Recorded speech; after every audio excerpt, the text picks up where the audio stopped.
అతిగతి లేదు. మరి ఎందుకు ఇవాళ చంద్రబాబు నాయుడు యొక్క అవసరము మీకుంది, మీ ప్రభుత్వం నిలబడడానికి ఉంది కాబట్టి వాళ్ళకి ఏదైనా చేస్తారు.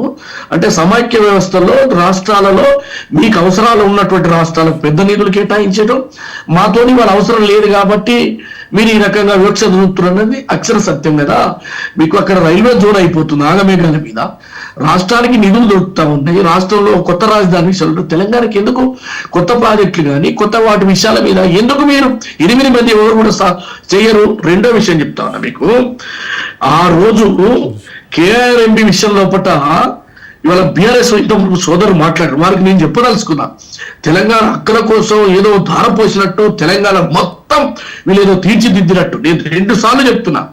2016లో ఉమాభారతి అధ్యక్షతన జరిగినప్పుడు, అదేవిధంగా 2019లో 2 సార్లు వీళ్ళు ఆంధ్ర యొక్క హక్కుల గురించి మేము ఎంత దూరమైన మొత్తం రాయలసీమను సస్యశ్యామలం చేస్తామన్న మాట వాస్తవం. కేసీఆర్ యొక్క క్లిప్పింగ్లు ఉన్నాయి. రెండో విషయం, మీకు 2015 కైలాష్ గారు క్లిప్పింగ్లు కాదు, మాటలు ముచ్చట్లు కాదు, ఏమన్నా ఉంటే పేపర్ చూపించండి. వాసు ఒక్క మాట, 2015 జూన్ 18, 19 ఆ రోజు జరిగినటువంటి కేఆర్ఎంబి సమావేశంలో 512 టీఎంసీల ఆంధ్రకు, తెలంగాణకు 299 అని చెప్పి, అదేవిధంగా 2020 తర్వాత 2020 జనవరిలో 2020 మళ్ళీ అక్టోబర్లో 2 సార్లు దాన్ని బలపరిచి తెలంగాణకు ద్రోహం తలబెట్టింది మీరు కదా.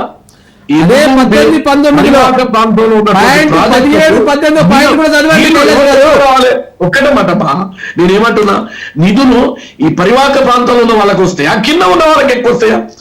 ఎందుకు ఒప్పుకొని వచ్చినావు? ఎందుకు నువ్వు వాటి గురించి అడగలేదు? నేను ముగిస్తా. రామ్మోహన్ సార్ ఒక మాట అన్నాడు, ఏది బనకచెర్ల గోదావరి లేదని. 2016 నుంచి 18 వరకు 2 జీవోలు వచ్చినాయి, చంద్రబాబు నాయుడు ఇచ్చాడు. ఆ రోజు వీళ్ళు సపోర్ట్ చేయలేదే టిఆర్ఎస్ వాళ్ళు. నేనేమంటున్నా, తెలంగాణ విషయంలో అప్పుడు అందరం కలిసి కట్టే ముందుకు పోవాలని ముఖ్యమంత్రి గారు మొన్న అఖిలపక్ష సమావేశం పెట్టాడు. ఆ సమావేశంలో తెలంగాణకు ఏ రకంగా ఎట్లా అన్యాయం జరుగుతుందో ఆంధ్ర విషయంలో పట్టు కానీ మీరు చేసిందని చెప్తే తోక ముడిచింది కదా బీఆర్ఎస్ పార్టీ. ఎందుకు వాకౌట్ చేసిండు? తెలంగాణ ప్రజలు మీరు చేసిన ద్రోహాన్ని చూడలేదా? ఎందుకు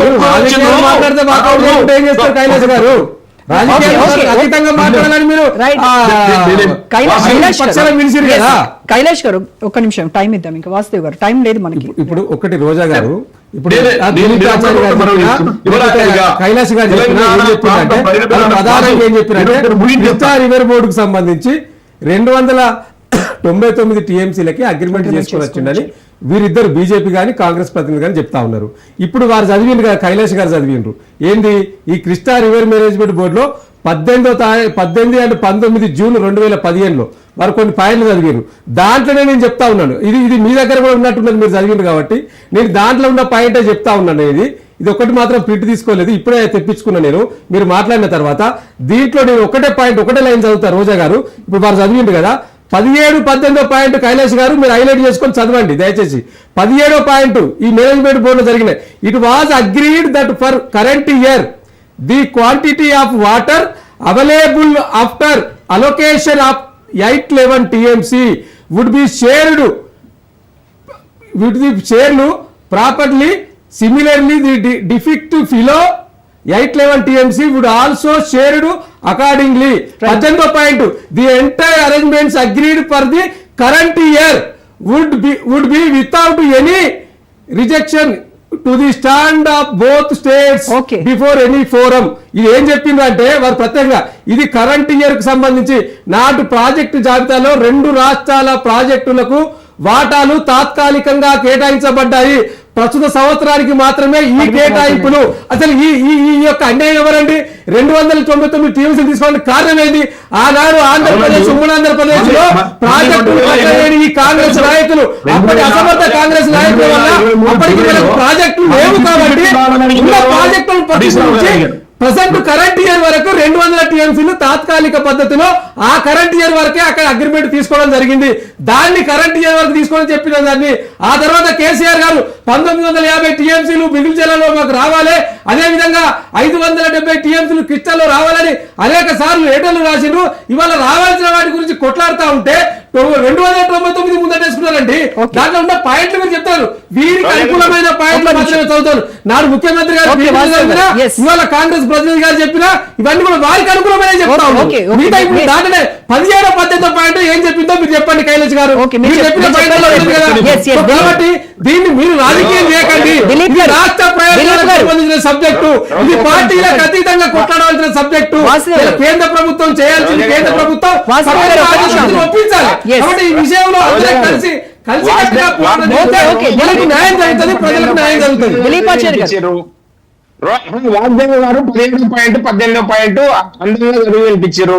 అది ఎప్పటి ఒప్పందం అండి? 2015. ఇప్పుడు ఏడ ఉంటున్నామండి?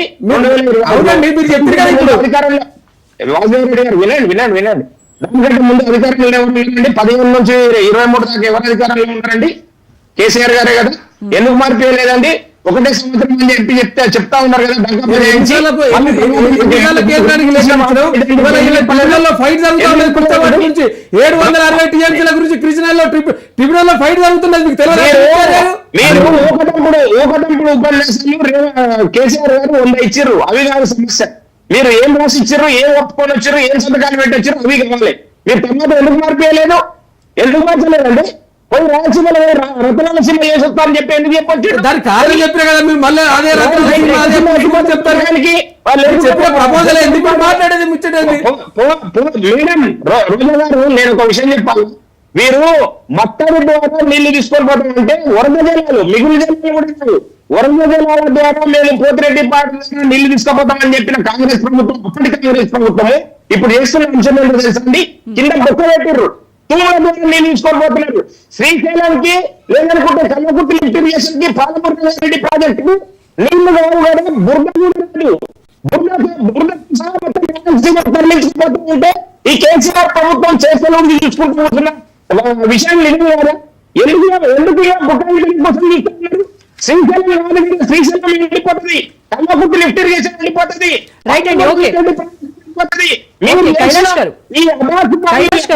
పరిస్థితి ఈ రోజు తెలంగాణకు వచ్చింది. ఈ రోజు పాలమూరు బిడ్డ చెప్పుకుంటున్నాం. రేవంత్ రెడ్డి గారు ఏం చేస్తారండి? ఎక్కడ పోతున్నారండి నీళ్లు?